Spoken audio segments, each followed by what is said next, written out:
దళిత యువకుడు కర్ల రాజేష్ మృతికి పోలీసులే బాధ్యులని ఎంఆర్పీఎస్ వ్యవస్థాపక అధ్యక్షుడు మందకృష్ణ మాదిగ ఆరోపించారు.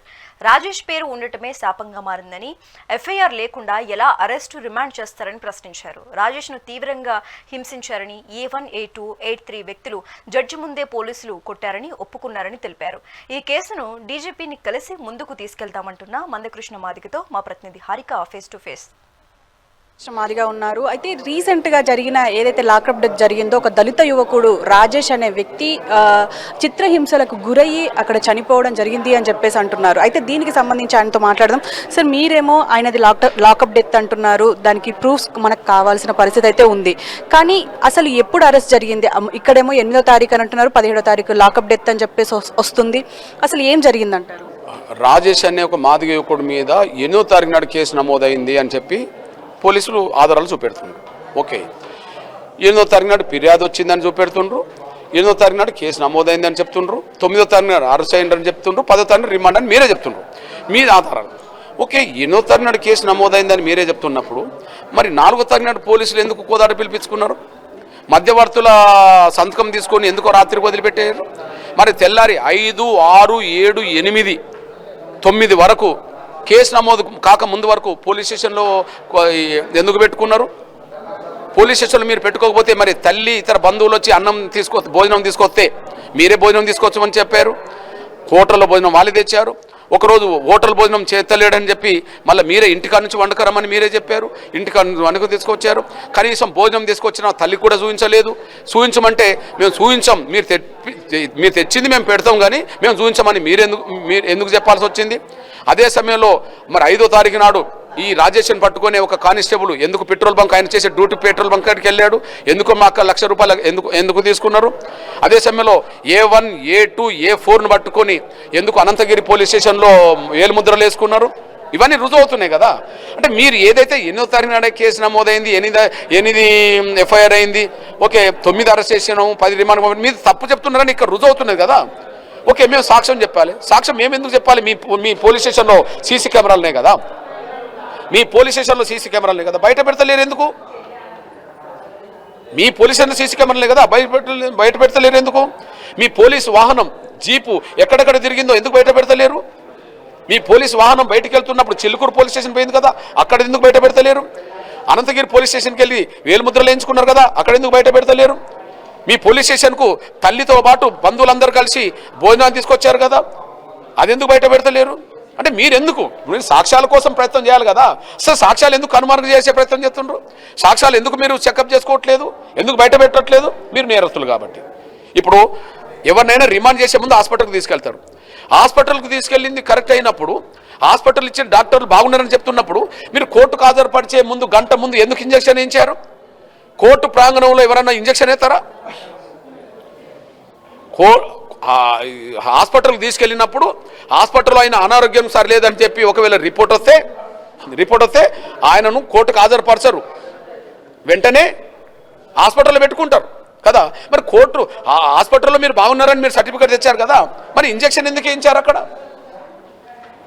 ఇంజక్షన్ ఎందుకు వేయించారు? అంటే ఇవన్నీ ఏమర్థమవుతున్నది అంటే కేసు నమోదు కాకముందే ఈయనను అరెస్ట్ చేశారు.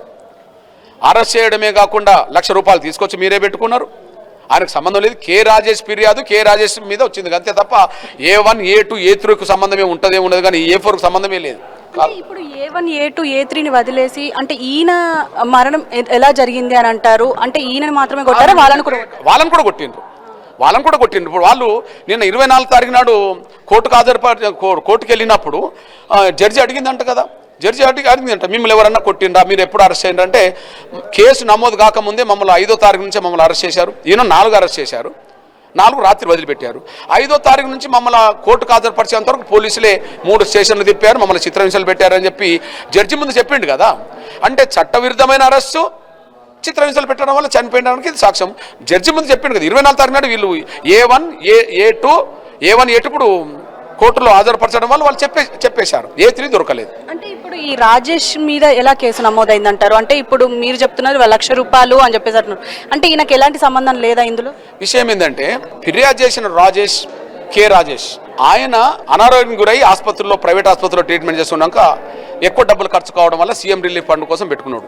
ఇది కేసీఆర్ గవర్నమెంట్లో జరిగిన అది 2020. కానీ సీఎం రిలీఫ్ ఫండ్ ఏ కాడికి వాళ్ళకు శాంక్షన్ కాలేదు, ఆయన వదిలిపెట్టింది. కానీ ఈ మధ్య కాలంలో పోతే నీకు ₹1,00,000 ఎప్పుడో శాంక్షన్ అయ్యని చెప్పడం జరిగింది. ఆ ₹1,00,000 ఎవరి ఖాతాలో వచ్చినాయి? కే రాజేష్ పేరు వచ్చేసింది. ఈయన పేరు కే రాజేష్. కానీ A1 బొల్లమల్లయ్య ఆఫీసులో పనిచేసే ఒక వ్యక్తి, A2 ఈ రాజేష్ ఫ్రెండ్, ఇప్పుడు ఈ రాజేష్ ఫ్రెండ్ చనిపోయిన ఇంటర్మీడియట్ ఆ ఫ్రెండ్ ఫోన్ చేసి నాకు ఒక ₹1,00,000 వస్తున్నాయి, నాకు బ్యాంక్ అకౌంట్ లేదు, మీ బ్యాంక్లో వేసుకొని మళ్ళీ నాకు డ్రా చేసి ఇవ్వమనంటే, అంతవరకు ఫ్రెండ్ కాబట్టి ఇంటర్మీడియట్ ఫ్రెండ్ కాబట్టి బ్యాంకులో ఆయన మీద డబ్బులు వచ్చినాయి, మళ్ళీ డబ్బులు తీసుకొని ఆయన ఇచ్చేయడం జరిగింది. ఈయన భాగస్వామి అవుతే కేసే ఈయన మీద నమోదైనప్పుడు ఈయన భాగస్వామి అయితే A1 ఈయన కావాలి కదా, ఈయన కావాలి. కేవలం దురదృష్టవశాత్తు ఏంటంటే ఆయన ఫిర్యాదుదారుడు కే రాజేసే, ఈయన బ్యాంక్ అకౌంట్లో వచ్చింది కే రాజేసే. కనీసం ఫాదర్ నేమ్ వాళ్ళు చూసుకున్నా కూడా అది ఈయనకు వచ్చేది కాదు. ఫాదర్ నేమ్ చూసుకోవడం వల్ల ఈయన వచ్చింది. ఈయన వెంటనే చెప్పడం జరిగింది, నాకు సంబంధమే లేదు అని చెప్పడం జరిగింది. కానీ అప్పటికే చిత్రహింసలు ఎక్కువైనాయి కాబట్టి ఈయన చనిపోవాల్సి వచ్చింది. అంటే మీ ప్రధాన డిమాండ్స్ ఏంటి సార్? అంటే మీరు ఎలా పోరాడబోతున్నారు ఇప్పుడు ఈ యువకుడికి జరిగిన అన్యాయం? ఖచ్చితంగా ఇప్పుడు అమ్మ, నేరం సామాన్యులు చేసినా, ప్రజలు చేసినా, పోలీసులు చేసినా నేరమే కదమ్మా, కదా, నేరమే కదా.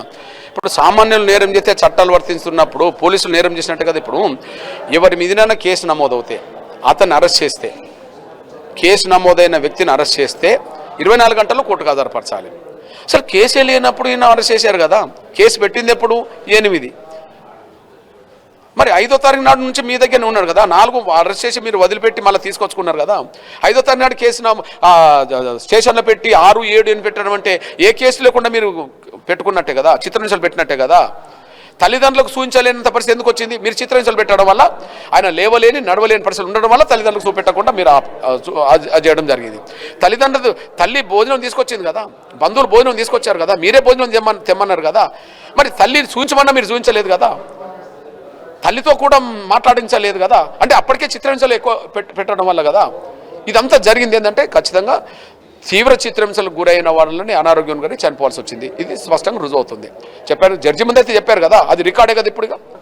సో ఇది ఫైనల్గా మొత్తానికి కోదాడలో జరిగిన ఏదైతే ఇన్సిడెంట్ ఉందో, ఒక దళిత యువకుణ్ణి దారుణంగా కొట్టి చంపారు పోలీసులు అని చెప్పేసి ప్రస్తుతం మందకృష్ణ మాదిగ ఆరోపిస్తున్నారు. ఎందుకు అనంటే A4గా ఉన్న వ్యక్తి కే రాజేష్, అతని మీద కేసు నమోదైంది, అది నిజమే. కానీ ఆయన A4గా ఉన్నారు, A1, A2, A3 కూడా ఉన్నారు. కానీ వాళ్ళని అంత చిత్రహింసలు పెట్టలేదు. కానీ ఇతన్ని చిత్రహింసలు పెట్టడం వల్లనే ఇంత దారుణం జరిగింది అని చెప్పేసి అంటున్నారు. దాదాపు 2 వారాలు గడిచింది. ఈ 2 వారాలు గడిచినా సరే ఇంకా పూర్తిగా డీటెయిల్స్ అయితే బయటికి రాలేదు. అతను ఎలా చనిపోయారు, మరి చనిపోయిన దానికి మరి దాని మీద చాలా కాన్స్పిరసీ ఉంది అని చెప్పేసి కూడా ఇక్కడ పూర్తిగా చెప్తున్నారు. మరి అసలు ఏం జరిగింది అనేది సంబంధిత అధికారులు కూడా ఇంతవరకు ఇటు అక్కడ కోదాడ ఎస్ఐ కావచ్చు, అక్కడ రూరల్ సిఐ కావచ్చు, దీనికి సంబంధించిన ఎలాంటి డీటెయిల్స్ బయట పెట్టకపోవడం వెనుక ఇంకా పెద్ద అంటే ఖచ్చితంగా వీళ్ళు తప్పు చేశారనే ఇక్కడ అందరూ భావిస్తున్నారు. మరి దీనికి సంబంధించి మరి ఈ సంబంధించిన అధికారులు కావచ్చు ఏమైనా స్పందిస్తారా అనేది చూడాల్సిన పరిస్థితి అయితే ఉంది. అలాగే ఇటు ఉత్తమ్ కుమార్ రెడ్డి కూడా కలిసే అవకాశం ఉంది అని చెప్పేసి అంటున్నారు. మరి ఆయన కలిసిన తర్వాత ఎలాంటి డీటెయిల్స్ బయటకు వస్తాయి, అంటే ఈయన ఏమైనా పట్టించుకుంటారా లేదా? ఎందుకంటే దళిత యువకుడికి అన్యాయం జరిగింది అని చెప్పేసి ఇక్కడ భావిస్తున్నారు కాబట్టి మరి ఏం జరగబోతుంది అనేది చూడాల్సిన పరిస్థితి ఉంది. కెమెరామెన్ భానుతో హారిక, హైదరాబాద్.